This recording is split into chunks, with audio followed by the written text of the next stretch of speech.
Bom, nossa primeira palestra vai ser a palestra da professora Linha, intitulada Da Fazenda São José ao Parque Paleontológico, quase 100 anos de transformações. A professora Linha é formada em Biologia, tem seu mestrado em Zoologia e o doutorado em Geociências.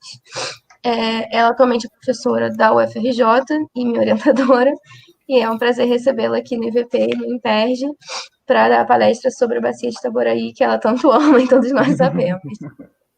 Boa palestra, Lilian. Parabéns pelo incrível trabalho com a Bacia de Itaboraí. E pode começar a hora que você quiser. Tá, ok, obrigada mais uma vez ao evento, pelo convite, pela oportunidade de falar. Realmente, meus alunos sabem o quanto eu gosto do Itaboraí, né? E hoje eu vim trazer algumas coisas um pouquinho diferentes, que foi resultado de uma pesquisa que eu estava fazendo para conhecer um pouco mais sobre a exploração, né? E como foi feita essa exploração do calcário de Itaboraí, né? Então então eu vou contar uma história para vocês, um pouquinho da história de Itaboraí, que começou há mais ou menos 100 anos atrás, né? Então, acho que quem está assistindo talvez já tenha ouvido falar, mas pode ser que tenha alguém que não tenha, né? Itaboraí fica localizado aqui que eu vou falar, a região de Itaboraí, mais ou menos ao sul do estado do Rio de Janeiro, né? E especificamente a localidade, que é a Bacia de Itaboraí, que foi oriunda da Fazenda São José, fica mais ou menos no sul também do município de Itaboraí. Aqui é um mapinha da Bacia de Itaboraí, Fazenda São José. Eu vou voltar a esse mapa mais para frente, é o mapa de 1931, tá? Mas eu volto. Então, no início, né, como eu falei, tem quase 100 anos, mais ou menos nos anos, no final dos anos 20, o dono da Fazenda São José, o senhor Ernesto Kolbe, que até a última apresentação que eu fiz, né, falando sobre a bacia, a gente não sabia quem era ele, nunca tinha visto uma foto dele, apenas sabia que ele era o dono dessa Fazenda São José. Assistindo a palestra, um aluno meu, o Joaquim, ele sabia que ele tinha um ancestral, né, um parente, Kolbe, e ele foi conversar com a sua mãe, e aí ele descobriu que o senhor Ernesto Kolbe é um tio trisavô dele, é irmão do Luiz Kolbe, que é trisavô do Joaquim. Então, pela primeira vez, a gente tem uma imagem, né, do dono da Fazenda São José, né, onde que começou toda a história da Bacia de Itaboraí, começou aqui. Então, mais ou menos no final dos anos 20, né, 1928, ele encontrou nessa fazenda algo que ele imaginou que fosse caulim. Né? Caulim é um silicato de alumínio hidratado, é um minério. E aí ele chamou, né, o seu Carlos Euler, que era um engenheiro, e deu amostras desse caulim para o Carlos Euler, que esse aí é o único que a gente ainda não conseguiu ver, ou não encontramos ele. E ele levou para o Serviço Geológico do Brasil, né, hoje atual ser Companhia de Pesquisa de Recursos Minerais, e ele entregou para esses outros dois engenheiros, que naquela época ainda não existia curso de geologia, era engenharia geológica, né? E esses dois, Rui e o Otton, eles perceberam que, na verdade, não era caulim, aquele material que tinha na Fazenda São José era calcário, né? E ambos foram visitar, no final dos anos 20, lá a Fazenda São José, e eles encontraram e viram que não só era um depósito calcário, como eles encontraram fósseis e viram que era um depósito fossilífero também, né? Só que, infelizmente, essa primeira coleção de fósseis foi perdida. E em 1929, né, o Luciano Jacques Moraes fez uma segunda coleção de fósseis, em que foram apenas encontrados gastrópodos dessa vez, e ele enviou esses gastrópodos para a pesquisadora, né, a doutora Carlota Joaquina Mauri, lá nos Estados Unidos, e ela fez, em 1929, a primeira comunicação desses fósseis, mas ela não falou nada sobre que fósseis eram, né, e a primeira informação sobre fósseis da bacia, né, de Itaboraí, né, que tornou a bacia conhecida internacionalmente, só veio em 1935. Então, tudo que eu vou falar de fósseis nessa apresentação termina aqui, e eu convido vocês para as 10h30 assistirem a palestra, né, do Dr. André Pinheiro, e à tarde do Dr. Paulo Souto, né, que vão falar mais sobre os fósseis, né, a riqueza paleontológica da bacia de Itaboraí. Então, continuando a nossa história, em 1900, né, depois dessa descoberta, em 1930, foi feita uma sessão temporária dessa companhia, da fazenda. Até encontrei nesse jornal, né, no Diário de Notícias, né, a reportagem era uma coisa muito importante, né, tudo era motivo de notícia. O Ernesto Kolbe, aquele engenheiro, né, o Carlos Euler e os sobrinhos como proprietários da Fazenda São José, eles cederam, após 2 meses de negociação, a propriedade durante 6 meses para uns americanos, que diz aqui, né, para eles avaliarem o interesse. Isso foi, naquela época, esse aluguel da fazenda custou, né, foi 20 contos de réis, né. Então, eles fizeram as primeiras sondagens, aí nós voltamos ao mapa, né, da Fazenda São José. Esse é o mapa mais antigo que a gente tem, né, que mostra todos os limites da bacia. E agora um detalhezinho para ficar melhor, não sei se vocês conseguem ver, aqui tem um número, ó, furo. Eles fizeram vários furos de sondagem e realmente fizeram também esse outro mapa também de 1931, que mostra, né, as curvas de nível, ou seja, as profundidades, onde tem mais depósitos de carbonato, onde, né, as áreas, né, os diferentes níveis que tinham na Fazenda São José. E depois eu vou mostrar exatamente onde foi a exploração, né, porque, na verdade, a exploração, né, do minério, do carbonato, não ocupou toda a área da fazenda. E aí, com base nisso, eles, né, mostrando aqui em detalhes, né, TH são também os testemunhos que foram feitos, e aqui não está dando para ver, infelizmente, o aumento não deixa, né, mas são os vários níveis de profundidade que tinha naquela fazenda, né.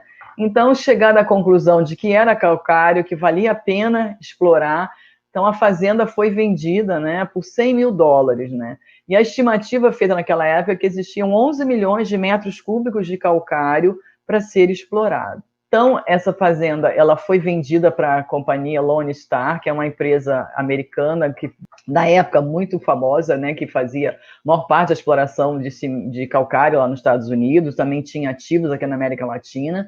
Então, ela comprou a Fazenda São José. E aí, em 1931, houve a primeira assembleia dos acionistas dessa CNPC, que é a Companhia Nacional de Cimento Portland, né, que foi criada essa companhia aqui no Brasil. Então, eu vou falar um pouquinho para vocês dos resultados, né, dessas primeiras resoluções dessa Assembleia e, ao mesmo tempo, mostrar algumas imagens para situar vocês na história da exploração do calcário de Itaboraí. Então, a primeira resolução, obviamente, né, era extrair o calcário. Então, aqui a gente tem 2 fotos bastante antigas, infelizmente eu não tenho datas, mas pelo tipo de carros e maquinária a gente pode ver, né? Então, tinha tanto exploração manual como exploração, né? Eles compraram essa escavadeira, né, que, segundo disseram na época, ela era a maior escavadeira que existia no mundo, né? Então, aqui mostrando ela sendo utilizada para carregar, a gente vai falar daqui a pouco sobre esse trem. Então, vocês viram que na bacia, chegava até a bacia, né, trem, para poder levar o calcário. E aí é interessante, né, que no diário, aquele mesmo jornal Diário de Notícias, saiu uma reportagem que ela tinha 75 metros de comprimento, mas eu acho que faltou uma vírgula entre, né, porque fazendo comparação com as pessoas, ela realmente não devia ser tão alta como saiu divulgado nesse trabalho aqui do Brandão, mas ela realmente, na época, como ele diz aqui, é a maior coisa do mundo que anda sob 2 pés, né? Então, isso foi um investimento da empresa Lone Star, né? Comprou para poder fazer essa escavação na Fazenda São José. E aí a segunda meta, né, a segunda resolução daquela Assembleia de Acionistas, a primeira Assembleia, foi construir uma estrada de ferro que fosse levar, né, esse calcário lá da bacia para onde ele fosse tornado, né, pudesse ser preparado para se tornar cimento. Então, isso era uma coisa que eu também, nós sempre pesquisávamos, né? E aí a gente achou também, recentemente, outro mapa de 1931 que mostra, vou mostrar em mais detalhe, aqui está a Fazenda São José e aqui está a fábrica de cimento, né, que a gente vai falar dela daqui a pouquinho, né?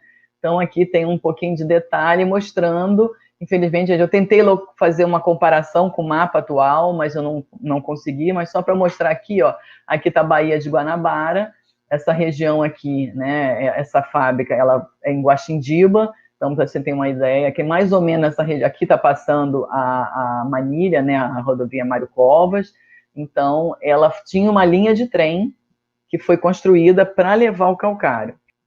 Um pouquinho mais de detalhe aqui dessa linha de trem. Aqui está mostrando outra parte da linha de trem, que é até Magé.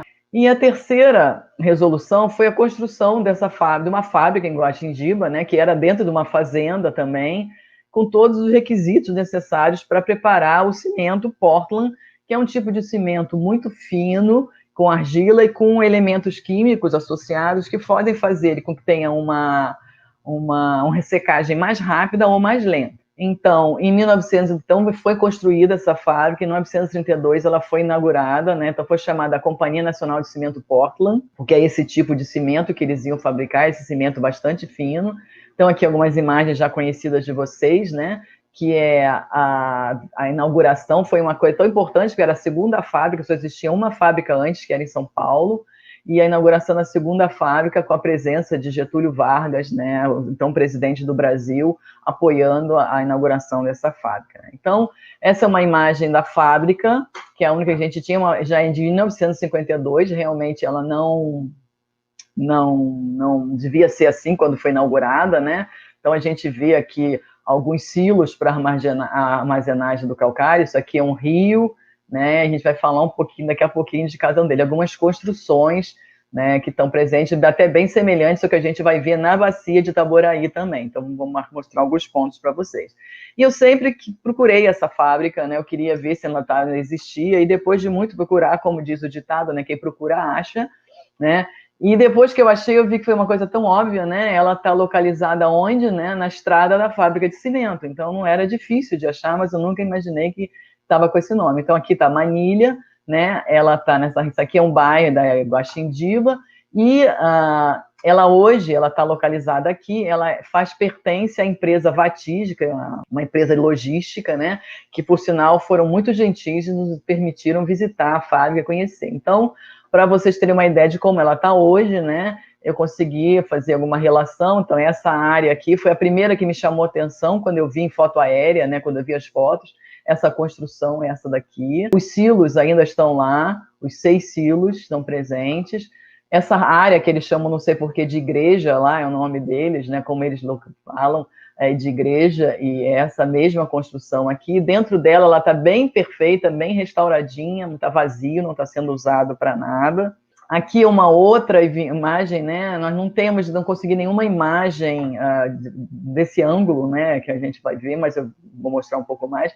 Aqui mostra essa área aqui próxima do rio. Aqui estava, né? Aqui dá para ver um pouquinho ainda da água, essa vegetação, essa aqui do lado, com esses cabeços de amarração que ainda tinha onde amarravam os barcos para poder levar o calcário, né? O cimento já industrializado. E aqui a linha de trem, né, que chegava dentro da fábrica, que dá para ver aqui, ó, tá vendo? Isso aqui são os vagões do trem que foram enchidos lá na bacia, né, e foram levados para a fábrica. Então a gente ainda vê alguns resquícios da linha do trem. E aqui também, para mostrar um pouco mais devagar, um outro ângulo, né? Então a gente tem nesse ângulo aqui, a fábrica, essa região, perdão, o que eles chamam de igreja, né, que é isso daqui. Nessa área aqui, né, que ela hoje está, eu estive lá esse ano, um pouco mais de um mês atrás, ela já perdeu a cobertura, mas é a mesma construção que está aqui, que dentro dela existe esse moinho, que ainda está um moinho que era usado na fabricação do cimento, né? Ele tinha seu segundo andar, ele acabou sendo destruído, acho que com a idade, com o tempo, e os silos, né, que estavam lá na fábrica, e essa área que está descoberta, que sempre esteve, né, pelo visto, lá na fábrica também. Vou ver se vai funcionar aqui o vídeo. É um videozinho que a própria empresa fez, tá? Mostrando a fábrica em outros detalhes, em outros ângulos, né? Mas a imagem é essa imagem desse vídeo aqui, tá vendo?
Então, vamos adiante. Essa é a fábrica, né?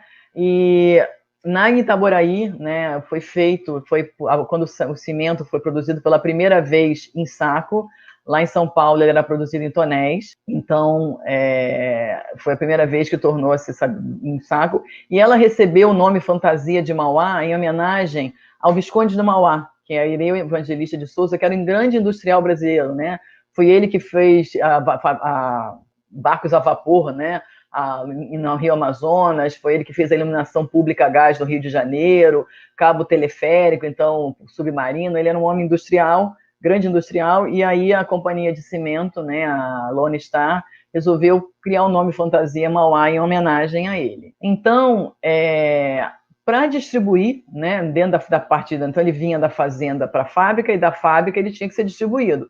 Então, eles fizeram, a empresa fez uma negociação com a Leopoldina Railway, né, a estrada de ferro Leopoldina, e aí eles construíram aquela estrada de ferro que a gente viu. Aqui está mostrando já você vai ver que tem nome, né, Companhia Nacional de Cimento Portland, né, eles construíram e enchiam inúmeros vagões e levavam para a bacia, da bacia para a fábrica. E aqui é o único registro que a gente tem na fábrica, né, que é essa plataforma que mostra, não tem mais o trilho, mas ainda tem, né, e perto dessa plataforma, eu vou falar mais para frente, foi feito, né, uma placa informativa histórica para contar um pouco da história, né, do que aconteceu durante o período de exploração da bacia. Acho que a maioria já sabe, mas pode ser que alguém não tenha esse conhecimento. O calcário da bacia, calcário Mauá, né, que foi produzido na fazenda São José, ou seja, na área da bacia de Itaboraí, ele foi utilizado para várias construções no Brasil, e duas das mais notáveis, a gente pode, né, o Maracanã, quer dizer, aquele primeiro Maracanã, não esse, que já foi reformado e foi muito destruído em relação ao original, né, e a famosa Ponte Rio-Niterói, que facilitou o translado da região dos lagos, para ir para a região dos lagos. No final, eles precisavam, como é que eles iam fazer, né, sair para fazer a distribuição do calcário para todos os, né, o resto do Rio de Janeiro, chegar no porto do Rio de Janeiro, e daí para o resto, né, do Brasil. Então, eles fizeram, esse aqui é um mapa da fazenda, lá em Guaxindiba, né? Então, o que eles fizeram? Precisaram fazer um canal, que está aqui, é aquele canal que eu mostrei para vocês, ele tinha mais ou menos 28 metros de largura e 4,5 metros de profundidade. Então, o calcário era, né, levado em barco. Aqui estão naquela mesma imagem que eu mostrei para vocês, a gente não consegue ver a estrutura, a mesma estrutura, né, da época. Então, eles eram aqueles cabeças de amarração, era para segurar aqui os barcos, e eles eram levados a partir desse rio para a Baía de Guanabara, e da Baía de Guanabara chegava até o porto, né, do Rio de Janeiro, e dali ele era levado para o resto do Brasil. Então, assim que o cimento Mauá, né, produzido na Fazenda São José, né, onde tem a Bacia de Itaboraí. A Bacia de Itaboraí é uma parte da Fazenda São José. Ele foi foi levado para o Brasil inteiro, usado em diversas construções, né? Então, vamos ver essas transformações que houveram, né? Então, essa primeira imagem que a gente tem da bacia foi no trabalho de 1938, foi pelo geólogo Vitor Lais, o primeiro que estudou a Itaboraí. Eu vou tentar localizar geograficamente vocês, a gente não tem certeza, isso aqui nos parece a Serra de Caçorotiba, então isso ela fica mais ou menos no sudoeste, né, da bacia, mas a gente não tem certeza absoluta que é essa imagem, né? As outras a gente vai tentar posicionar. Então, 1938, essa primeira visão da bacia, né? 1940, a gente já vê a linha do trem chegando, né? Um pouquinho na linha do trem. Essa aqui é a porção norte da bacia. Isso é interessante, você ver que ela era plana, a linha do trem chegava. Essa minha pesquisa, na verdade, ela foi decorrente de uma outra que eu estou fazendo também sobre, que vai ser certamente falado pelo Dr. André Pinheiro, né, sobre os fósseis, que eu acredito que eles não sejam contemporâneos. Então, isso aqui é importante mostrar que a bacia era plana, ela foi realmente escavada e foi aprofundando, né? Aqui a reta escavadeira, você vê que a linha do trem se mantinha e eles iam cavando nos barrancos da linha do trem, fazendo, né, plataforma, ficava mais alto, e iam escavando a bacia. Então, aqui, novamente, uma visão. É interessante que no início, hoje a gente chega na bacia pelo lado oeste, e antigamente a impressão que dava que todo mundo chegava pelo lado leste. Na verdade, em 1982, eu tive na Bacia com uma excursão da universidade, e realmente nós entramos pelo lado leste, né, não pelo lado que se entra hoje. Então, as fotos são sempre, geralmente, de leste, né, sudeste para noroeste. Então, novamente, aqui mostrando aquela Serra de Caçorotiba, por isso nós achamos que seria semelhante àquela primeira foto do Victor Lines. Então, 1940, 1950, a gente já vê que tem, né, os barrancos estão ficando bem mais altos pela escavação, a linha férrea chegando na bacia. Em 1957, a gente já consegue ver, né, áreas mais escavadas. Você vê aqui, então, dá para ter uma ideia, essa é uma imagem da onde a gente, né, do leste para o oeste. Isso aqui é o sul da Bacia São José, quer dizer, ela pega uma parte da fazenda só, eu vou mostrar mais adiante. E aqui tem uma falha, que o André vai falar um pouco mais, que é o limite final da bacia, que já é rocha que não tem carbonato, uma rocha do embasamento cristalino, e toda essa região aqui, carbonato. Então, vocês veem aqui, ó, já não tem mais, né, em 1957, a linha do trem já não está mais aqui dentro, todo o transporte agora era feito por caminhões, porque ela foi sendo aprofundada, e nessa pesquisa, nessa exploração, é que os fósseis, né, que vão ser falados daqui a um pouco, foram encontrados. Então, a gente consegue ver aquela retroescavadeira que era gigante, está abaixo de um paredão maior do que ela ainda. Isso aqui, em 1969, uma vista, né, que já bem mais embaixo, vocês podem ver aqui que não existe essa, que eles chamam de ilha. Por que uma ilha? Porque eles deixaram, aqui está a retroescavadeira, né, ela isso aqui devia ter quase uns 30 metros de altura, e eles deixaram essa ilha porque aqui tinham várias fendas com fósseis, né? Então, esse é o único registro que a gente tem, né? O professor Diógenes Campos, que trabalha na CPRM, ele ainda está... Deixa eu botar meu laser de novo, agora que eu vi que não está. Ele ainda está vivo, né? Ele pôde nos contar a localização, então, nessa região mais nordeste da bacia, né? Ela está na parte do mais leste, então eles deixaram essa ilha e já tinham abaixado mais todo esse tanto aqui em mais ou menos 10 anos, né? Então, era uma produção expressiva, né? E aqui atrás, essa região, tem esse cucuruto vegetal, é chamado Morro da Dinamite, onde eles guardavam a dinamite, de onde foi encontrado alguns registros, né, de resquícios da ocupação humana aqui no Rio de Janeiro. Esse é um mapa bem mais, né, em 1971, a gente já vê as construções que tem nos arredores da bacia, as escolas que foram feitas, centro médico, e aqui dentro dessa área da bacia, então, da Fazenda São José, essa é a Fazenda São José, e aqui você tem esse pedaço, que é um pedaço explorado. Eu vou botar um detalhamento que a gente consegue ver as frentes, né? Então, mais ou menos, ó, aqui a gente vê as frentes, os paredões que iam sendo feitos, né? Aqui o sul da bacia, onde já daqui para cá não tem mais, né? Aqui passa a via, a estrada de São José, depois aqui atrás, na verdade. E aqui estão todas as áreas que foram exploradas, né? E aqui atrás, na verdade, eles colocaram, não sei se dá para ver, pilhas de terra, eles foram tirando daqui e iam jogando aqui atrás. Então, existem montes artificiais, hoje em dia, que são oriundos da exploração do calcário, né? Então, aqui dá para ver as várias frentes de exploração que eles fizeram, grande quantidade de frentes, principalmente nesse lado aqui, o lado leste da bacia. Né? Então, em 1976, chama atenção agora o quê? Nós estamos vendo uma foto, né? Então, novamente, leste-oeste, em que a gente vê o início, né, do aparecimento de água no fundo da bacia. Conforme foi baixando, né, já tinha sumido aquela ilha, já tinham tirado aqueles 30 metros e avançado mais, e aí eles chegaram no nível do lençol freático, começou a minar a água. Mas enquanto houve interesse para a Companhia Mauá, né, a Companhia de Cimento Corda, eles drenavam essa água. Em 1982, final de 83, na verdade, eles deixaram de explorar, então você vê que a água já avançou mais. Aqui uma outra vista da bacia. Essa falha aqui a gente não consegue ver em nenhuma foto boa, mas quem olha aqui do Morro da Dinamite para o Rio de Janeiro, a gente vê o Corcovado, a gente vê que há um corte na pedra do Corcovado que é bem alinhado com essa falha, né? Então, acredita-se que o falhamento, né, tectônico que gerou essa bacia está associado ao mesmo falhamento que cortou o morro lá onde está hoje o Cristo Redentor, né? Então, aqui a gente vê o caminhão, né, fazendo o transporte, então se chegava por aqui, descia, né, essa área que eu conheci mais ou menos como eu conheci a bacia a primeira vez na universidade. Essa foto não é minha, do professor Fausto Cunha, que foi meu orientador do mestrado, né? Então a gente já via.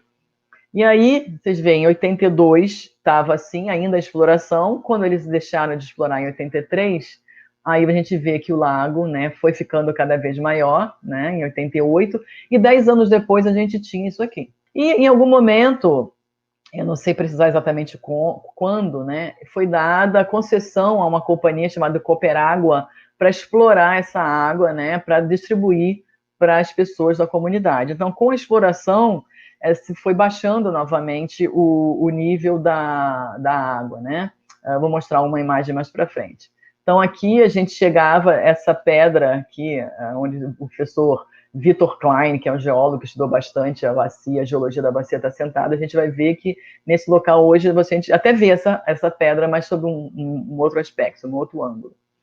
Então, em 1990, né, foi feita a desapropriação do imóvel, e em 1995 foi criado por um decreto da prefeitura, então, o Parque Paleontológico São José de Itaboraí. No entanto, as regras, né, mudaram e vocês vão ter a oportunidade de mais tarde, né, às 3h30, eu vi uma palestra que a transformação desse parque de paleontológico, né, a Humanidade de Conservação da Natureza, pela Paloma, que é atual secretária de Meio Ambiente, que trabalhou bastante para que o parque fosse adequado ao SNUC, porque até então ele estava ainda baseado na lei antiga, que não valia mais. Ele foi criado mas de direito, mas efetivamente não foi criado de fato. E esse é o trabalho que a Paloma vai poder conversar um pouco mais com vocês mais tarde, ainda hoje. E aí começaram algumas ações, né? Então a gente em 2000 fez um abraço simbólico da bacia, né? Porque o parque existia, mas na verdade não existia nada além do que ficou quando a companhia Mauá deixou a região, né? Deixou a área da fazenda São José. Então começou-se uma luta paralela, né? A gente tem um grande médico, a professora Antonieta, vocês vão ver uma foto dela, e ela conseguiu, vamos dizer assim, ela sempre mexendo os pauzinhos dela, né? Ela conseguiu fazer um convênio em 2006 com a Petrobras, e junto com outro grupo de pessoas foi feito pela primeira vez um plano de diretrizes, foram as metas que foram feitas em 2006, né? Se tentou conseguir dinheiro para fazer, transformar, né, todas as intervenções que se planejava, a exposição, né? Toda a área de até uma parte do parque, de divulgação de atividade, foi feito vários planos, mas infelizmente o dinheiro não deu para tudo, mas deu para algumas coisas, né? Não sei se vocês lembram que eu chamei a atenção daquela construção, daquelas arcos vazados, né?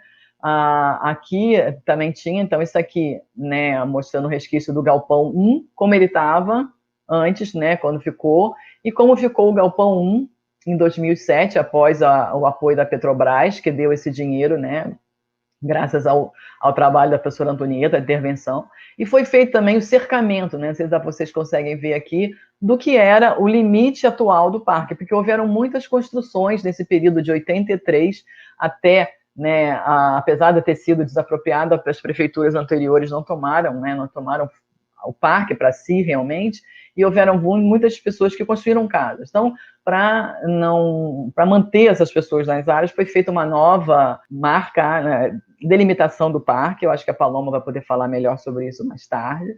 Mas foi feita essa construção, foi feito um banheiro, tentando botar mais ou menos numa moldagem semelhante, né, para parecer como se fosse da época, um poço para poder tirar água, com o apoio da Petrobras. Foi feito um pórtico, né, identificando a entrada do parque, e aqui, né, o paisagismo, né, fizemos um acesso, tudo com matéria, isso aqui é resquício de Pádua, da exploração de uma rocha, que tudo que ele não interessava foi doado, a gente só precisava trazer, então foi feito o caminho, né. Esse é o Galpão 2, que até então ainda não tinha sido reformado, não havia dinheiro, foi primeiro feito aquele galpão, e foi feita uma placa informativa pela época do projeto, né, do Caminho Geológico, a professora Kátia Mansur, que vai dar uma palestra amanhã, estava à frente. Então, tinha uma placa na frente do parque chamando a atenção para o ponto de interesse geológico dentro, né, do Parque Paleontológico São José de Itaboraí, que é, na verdade, a Fazenda São José, e na parte central, a Bacia de Itaboraí. Foi construído, então, um deck, né? Aqui tinha aquela pedra que o professor Vitor Klein estava sentado, é por aqui. Então, nessa, antigamente, as pessoas chegavam na bacia, né? Não só tinham esse acesso, não tinham nenhuma. Então, foi construído um deck para poder ter uma visão melhor, né? Então, a gente via, tinha uma visão do que era a depressão, né? E o lago, na verdade. Então, foi um grande avanço a construção desse deck, trouxe muitas visitas ao parque, né? E também foi dentro daquela área do galpão, foi construída uma área pequena de exposição, e aqui a gente vê a professora Antonieta, que eu mencionei, o professor Oscar Stroessner, que era o representante da Petrobras, e o professor Rui, que era, então, diretor da FAPERJ, né, que também deu muito apoio ao parque, né, e outros avanços que a gente teve foi com o apoio do professor da FAPERJ. Então, aqui foi construída uma preguiça, que, na verdade, não é da idade do parque, o professor André certamente vai falar, mas não é da idade da bacia de São José, mas essa preguiça gigante, que é do Pleistoceno, ela está dentro da área do parque. E como era um animal mais conhecido do que os fósseis da bacia de Itaboraí, que não são um pouco mais distantes, né, da realidade atual, se escolheu a preguiça como símbolo do parque. Então, a partir dessa reforma do primeiro galpão, começaram a ver na exposição, começaram a ver várias atividades, né, que a gente chamava um dia no parque, né? Então, a gente levava várias atividades, explicava sobre os fósseis, fazia jogos, né? Tinha lanchinho lá atrás para as crianças depois. Então, a gente divulgava a importância, né, do parque, da preservação do parque, né, por causa que dentro do parque tinha a bacia de Itaboraí, que era, como vocês vão ver mais tarde nas outras apresentações, importantíssima para a ciência, né? Ela tem principalmente com relação aos mamíferos, ela tornou o Rio de Janeiro bastante conhecido, né? A bacia de Itaboraí, graças aos mamíferos, tornou conhecida mundialmente. E aí, novamente, com o apoio da Petrobras, né, foi reformado aquele galpão 2, né? Então, foi fechada essa área aqui, né? A gente vai ver uma parte. Foram construídos 3 laboratórios para que se pudesse fazer atividades não só de pesquisa, como de divulgação dos fósseis da bacia. Novamente, um outro projeto, né, intermediado pelo professor Antonieta, para restauração, né, e construção desses laboratórios. E aí eu comecei a ficar pensando assim, poxa, as pessoas chegam no deck, olham, veem o quê? Um mato. Né? Era o que a gente tinha para ver lá de cima, e o lago. Mas isso não era a bacia de Itaboraí, né? Então, eu resolvi entrar, né, e dessa vez consegui um apoio do CNPq com o projeto, e junto com 2 fiéis escudeiros, né, o mestre Luiz Otávio, né, esse é o André Pinheiro, o doutor André Pinheiro, e o Paulinho, que é um funcionário do parque, nós adentramos parque adentro, mato adentro, né, e junto com vários alunos, a quem eu sou sempre grato, sempre eles ajudaram bastante, nós conseguimos, né, depois do trabalho, abrir essas trilhas, né, para que nós pudéssemos chegar aos afloramentos remanescentes, que existem vários afloramentos que ficaram por aquelas frentes de exploração. Também, um pouco mais adiante, em 2014, eu consegui um outro auxílio da FAPERJ, então a gente construiu um deck, uma escada, né, o deck está aqui do lado.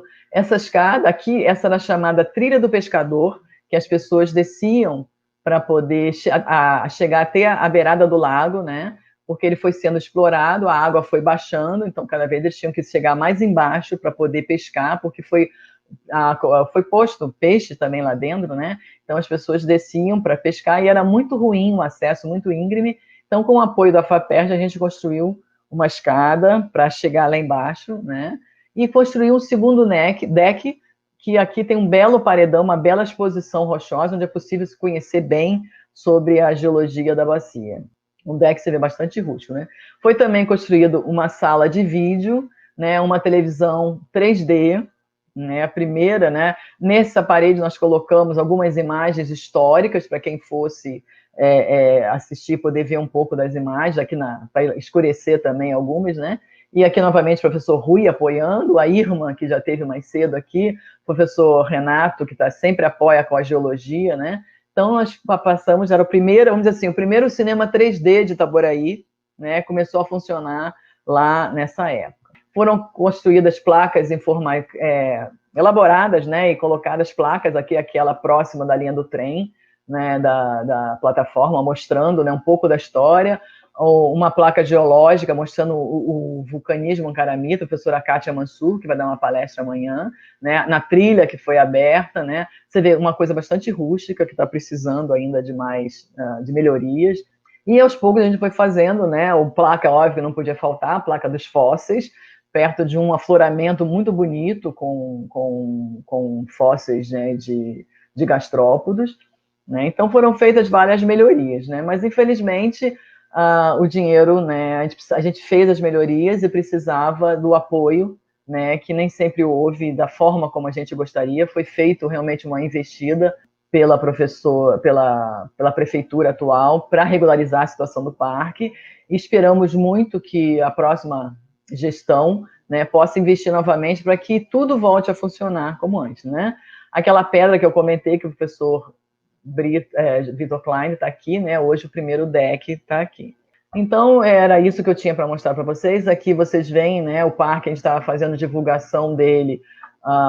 Tem uma página, tem no YouTube, no Facebook. Então, em todas essas redes sociais, vocês podem encontrar novas informações sobre o parque, né, e imagens, divulgação, vídeos antigos mostrando como era, né, porque hoje, como a gente chega lá, a gente vê isso, né, a falha está coberta, a água está novamente subindo, porque não pôde mais se explorar, porque ela baixou tanto com a exploração e com as secas, que não era mais viável a exploração. E aí foi como se parou de explorar e voltou a chover, a água está subindo e está, vamos dizer assim, escondendo novamente afloramento de baixo, né, que tinha. Então, ainda muito o que se fazer, né, esperamos que possamos contar com o apoio da nova prefeitura para realmente tornar o parque um lugar de aprendizado, onde as pessoas possam conhecer um pouco mais dessa história, não só da história mesmo, da importância da mineração que houve, né, no parque. Foi graças a essa mineração que os fósseis foram descobertos, né, como, né, acessar os afloramentos e ir para estudos geológicos, né. Então, esse é o trabalho de 2018, que eu citei do Brandão, que ele faz um apanhado bastante grande sobre essa indústria do cimento, né. E eu quero fazer agradecimentos, né, à FAPERJ e CNPq, que apoiam as minhas pesquisas, a CPRM, Museu Nacional e o Museu de Ciências Naturais de Porto Alegre, que são as instituições que abrigam, né, os fósseis que foram coletados da Boraí, a maior parte dos fósseis, ao meu laboratório, né, ao Instituto por estar proporcionando esse evento, né, ao meu laboratório, os meus alunos que estão trabalhando comigo nos estudos dos fósseis, e eu quero agradecer um agradecimento à Vatis, que deu apoio e permitiu entrar na bacia, na fábrica e conhecer lá a fábrica. Bom, é isso, então. Agradeço a todos por assistir essa palestra. Espero que tenha acrescentado algum conhecimento para vocês. Muito obrigado, Lilian. Palestra excelente. Bem didática, e gostei muito das imagens, né? Para a gente conhecer um pouco mais do parque lá, com as imagens que você mostrou, mesmo sem ir, né? Sem estar podendo ir agora. Márcia, quer fazer algum comentário? Só dar os parabéns à Lília, né, por todo o empenho dela, ela e a Tutuca, sempre se empenhando nesse parque, não desistir, não esmorecer, né? Mesmo que às vezes tem verba, então dá os parabéns a ela. Obrigada. Né? Eu acho que o que a gente da ANM pode fazer é dar esse apoio na divulgação, e o que a gente puder fazer mais, você sabe que pode contar com a gente. Obrigada, Márcia. Claro que sim. Tem todo mundo ajudando, né? Eu acho que não é uma pessoa sozinha. Aquela velha história, uma andorinha só não faz verão, né? A gente precisa realmente do apoio de todas as instituições, porque é promissor. A gente se deixar ele da forma como se todas as pessoas, a gente sonha, né? Com os afloramentos à mostra, com áreas para distração, né? Para recreação, com afloramentos para geologia, para paleontologia, com museu. Nossa, vai se tornar uma área de muito interesse, né? De toda aquela região em volta de Itaboraí.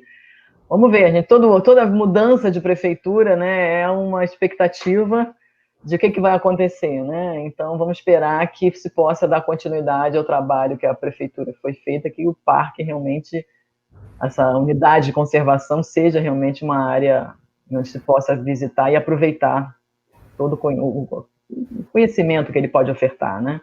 E não deixar a peteca cair, né? A gente tem que continuar divulgando o parque de qualquer maneira, essas ações educativas também são muito importantes, né? O Felipe tem feito esse trabalho com as redes sociais, né?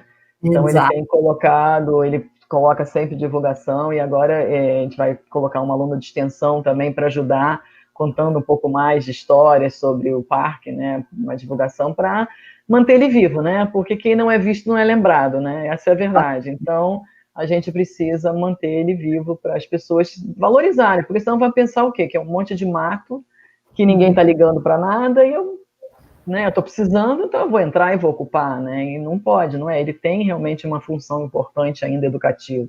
É isso. Parabéns, Lília. Obrigada.